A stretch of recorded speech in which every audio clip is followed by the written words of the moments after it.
Hey everyone, welcome to episode 11 of Building My Trike. I haven't done much filming this week, I've been a bit slack, but here's what I've been doing. So I've cut all the cloth and stuff. I'm not sure if I told you about last week, but here I've got the crossmember in, and I made these tubes up. Same technique as I did before, just wrapping it around a bit of conduit. That's working really well for me. I'm stoked. And then I cut a notch into it, so this edge is flush with the front of it on both sides, as you can see. And then I filled from here all the way to just past where the metal bit's going with the resin full of glass beads, the filler. And that's solid from here to here. So that's got quite a lot of strength in there. Then I glued the aluminium on, wrapped it in a little bit of fiberglass first, except for here, but I'm not too concerned about galvanic on this edge because it's held all the way along here.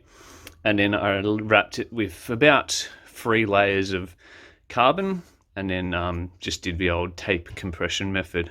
So that's holding each side on.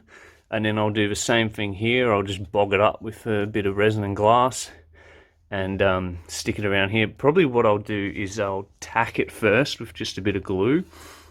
So I'll hold it in place, get the wheel squared up with the laser line, get everything perfect where I want it to be. The wheel in the right position. You can see here, I've moved it a little bit too far forward, so I'm gonna have to patch that up and drill another hole to get my through axle out, unfortunately, but you know, that happens. So this is a little bit far forward compared to what I want, but yeah, so I'll get it all squared up, tape it like this, and then just put like a little bead of glue in here so it doesn't want to move, and then let that go off, and then untape it, and then just bog the rest of it up with that, and then I can just wrap carbon around it and just like tape it in and just do like a solid block of carbon through there. So that's solid. So once I've done that, I've got these other bits that I've made that are going to go like that and down there. So I've got like a bit like this. So I've got a cross that way and then a little bit of force holding it from flexing back up.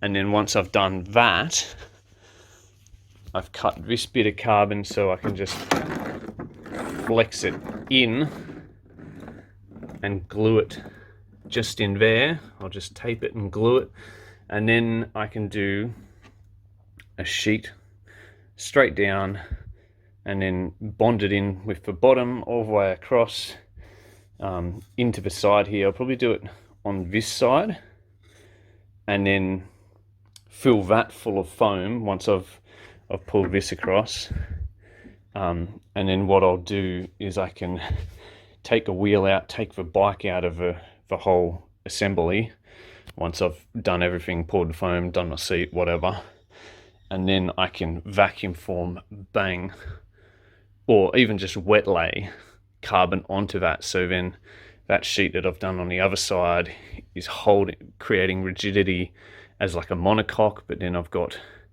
these little triangulation tubey bits holding as like a space frame structure. So I've got like both methods, and then each one will be bonded to the other. So that should, in theory, be enough. And then I've got just enough room to get my bolts in like that. It looks a bit dodgy, but I don't know, it's going to be all right. When you take it out, it'll be like the wheel sticking out the back of a bike, but I'm not too fussed. And then, so once I tack these in, I can put that here and then bend it to the headrest angle that I want, and glue that in place, and then pour the foam around it, and happy days. It should be going good. And then I don't have a derailleur on at the moment, but when this is pulled in, the derailleur's got just enough clearance to run the chain line down here, and then I'll just cut a hole, put like a from where the idler finishes about here, I'll put like a little channel so when I pour the foam it doesn't fill in, and I can cut a hole in that side. So yeah, that's what I'm going to do. So today I think I'll line the wheel up, get it all lined up, and just tack these pieces in. Down here we have the laser lined up, and I'm lining the middle of the bottom bracket, which I've already lined up with the middle of the bike and the back of the bike. That's an easy reference point. I'm lining that up with this seam line at the back. So if I put my finger there, oh, it's a smidgen out.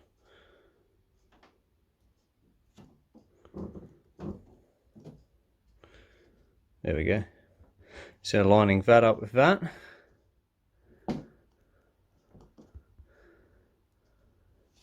And then now I've got to adjust the wheel because that wasn't lined up. But I lined the center of a bead of a tyre up at the front, as low down as I can get it. So this is in the way, and then underneath there's no laser. So I lined that up.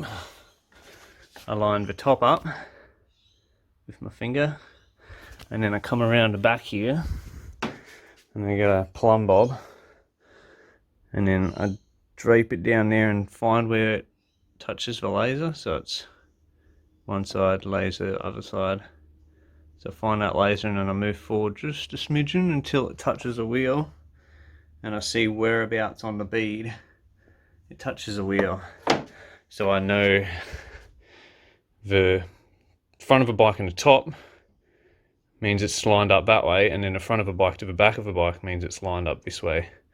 So then within whatever it is, let's say a millimeter difference across that, lined up with the entire length of a bike, is pretty darn good. Like, it's how I did the streamline, it's how I've done every other bike, and I've never had crabbing issues where you go like this down the road. I've never felt that on any of the bikes I built, even the dodgy ones that are hacked together from a old track bike. I've never had that problem, so this should be perfect.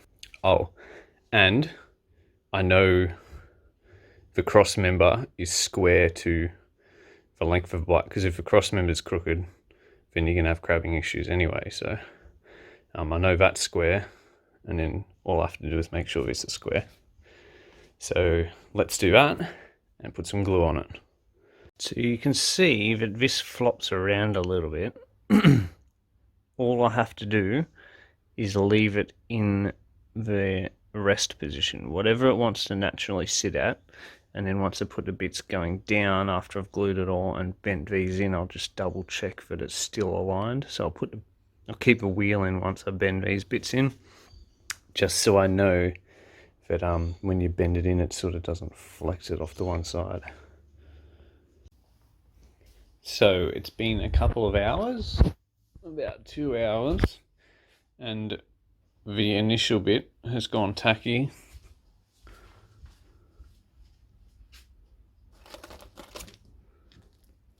It's just a little bit squishy, so it's going off. That's stuck to it, and now I've got glue all over me. So now it's gone tacky, I can be confident that these other bits aren't going to move. So I've glued around the bottom of that one and a little bit up the top on this side and that side, and then same there. There's a bit of a gap at the bottom, so once I pop a wheel out, I'll just glass around that, or maybe a bit more glue, and then I probably won't even bother gluing the top. I'll just carbon once it's all out. So that should provide a lot more rigidity for when I pop the wheel out. Nothing's going to go bleh and sag. So it should be nice and solid. I haven't checked the laser, but I'm going to check it right now just to make sure it's double checked in the right position. But the laser's probably moved, because every time you turn it on and off, you know, it bumps 1 arc second. So that's enough to move it by a couple of mil over here, which is a bit annoying. So you got to line it up every time, but we'll check it now just to make sure it's like, you know, rough. So the wheel is still perfectly aligned. The hardest part now is being patient enough to wait for the glue going off before I move all the little bits. So like I was saying before, the wheel is about 20 millimeters further forward than I initially anticipated. The only thing that's going to play havoc for, which probably won't make much of a difference, but I'm still a little bit concerned, as you know, everything is concerning when you're building, is the chain line from where it comes out to up here. I don't want the angle to be like too far this way and then like too far that way, going out the derailleur and then back. So, and then when you change down the gears, it's like over here. I don't want that to be too significant, but the difference between there and the chain line is like 100 mil longer than a normal road bike. It's like 450 or something, or 500, and a normal road bike's like only 300 or 400. So it's a lot longer. So I should have a better chain line coming out, like the chain will be able to bend a lot better. Going forward with the wheel also means I've got a little bit more room with the derailleur, so that's actually a great positive out of this whole sort of dodgy setup. So it wasn't planned, nothing's planned, you just sort of plug and play and see what works, and then just, you know, keep adding on as you're building. The final part for this week is this. I've decided to put a little support between the middle-ish of the bike where the front bit is going to attach, and then you've got these ribs supporting that, and then from here to the back I wanted a little bit of support as well. You can see it still moves around a little bit. It's a lot better, feels a lot stronger, but if I put this in here, that should help with the dampening of that movement, and it'll also help with any flex going through where my back is going to be. So this angle here is pretty much exactly where my back's going to go, so my bum here and then back, and then curve up to like where my head is. So I won't glue it in yet because I've got to do this, and then I've got to do that, and then I can glue this in last, because I've got to do a bag over that once I glue it in place and do a bit of carbon over the top. So when I do that, I'll probably do the bag up to like here, and then I can glue this in and then glue the back arch bit in. So that's it for this week's episode. Thanks for watching. See you next time.